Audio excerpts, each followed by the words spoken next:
اگرچہ دنیا میں بہت سے بادشاہ گزرے ہیں لیکن کسی نے خدائی کا دعویٰ نہیں کیا۔ فرعون وہ واحد انسان گزرا ہے جس نے رب ہونے کا دعویٰ کیا۔ اس نے اپنی رعایا کو حکم دیا کہ وہ اس کو سجدہ کرے۔ وہ انتہائی جابر اور ظالم بادشاہ تھا۔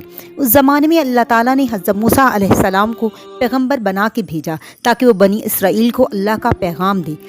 فرعون کے محل کی ایک ملازمہ جس کا نام مشاطہ تھا، اس نے اسلام قبول کر لیا۔ یہ فرعون کی بیٹی کی خادمہ تھی۔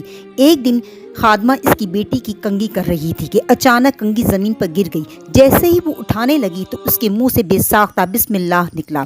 فرعون کی بیٹی چونک گئی اور اس نے پوچھا، تم نے کون سا کلمہ پڑھا ہے؟ حالانکہ تمہارا ہوں میرا رب تو میرا باپ ہے۔ تو اس نے کہا، رب تو وہ ہے جو تمہیں اور مجھے روزی دیتا ہے۔ شہزادی نے اس بات کی اطلاع اپنے باپ کو دی تو وہ فرعون نے اس باندی کو اپنے دربار میں طلب کیا اور پوچھا، کیا میں تیرا رب نہیں ہوں؟ تو اس نے کہا، نہیں، تیرا اور میرا رب تو اللہ ہے جو ہر شے سے بلند و بالا تر ہے۔ یہ سن کر وہ آگ بگولا ہو گیا۔ اس نے کہا کہ اس کو ایسی دردناک سزا دوں گا جسے سن کر ہی یہ کفر میں واپس آ جائے گی اور آئندہ کے لیے کوئی میرے سامنے ایسی جرات نہیں کر سکے گا۔ اس نے ایک بہت بڑی کڑھائی منگوائی، اس میں تیل ڈلوایا۔ جب وہ کھول گیا تو اس نے حکم دیا کہ ایک ایک کر کے اس کے بچوں کو اس میں ڈال دیا جائے، کیونکہ وہ اپنی بیٹیوں سے بے پناہ محبت کرتی تھی۔ جب پہلی بچی کو پکڑ کے لے جانے لگے تو بچی نے شور مچایا، ماں مجھے بچا لو۔ ماں کا کلیجہ غم سے پھٹ گیا، لیکن آفرین کی آنکھ سے ایک آنسو بھی نہ ٹپکا اور صبر سے اس نے کام لیا۔ پھر اس کو کھولتے ہوئے تیل میں ڈال دیا گیا۔ وہ زندہ بچی تیل میں پاپڑ بن گئی اور پھر چھاتی سے لگی دوسری معصوم بچی کو کھینچا گیا اور اس کو بھی اسی طرح ڈال دیا گیا۔ اگر وہ چاہتی تو کفر کا ایک جملہ بول کر اپنی بچیوں کی جان بچا سکتی تھی، لیکن سلام اس ماں کو جس نے اپنے رب کے لیے اپنے ہی سامنے اپنی بچیوں کی ایسی اذیت ناک موت دیکھی۔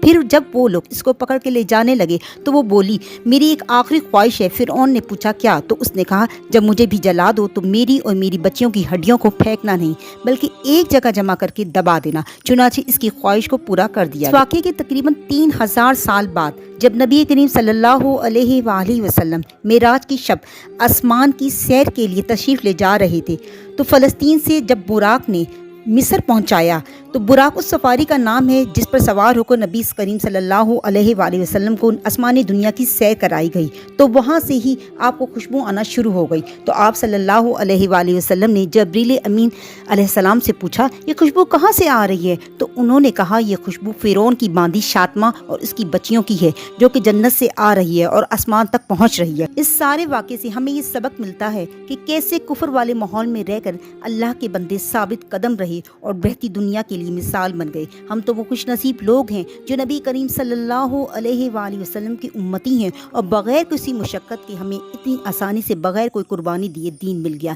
جتنے بھی اپنے رب کے شکر ادا کریں کم ہیں۔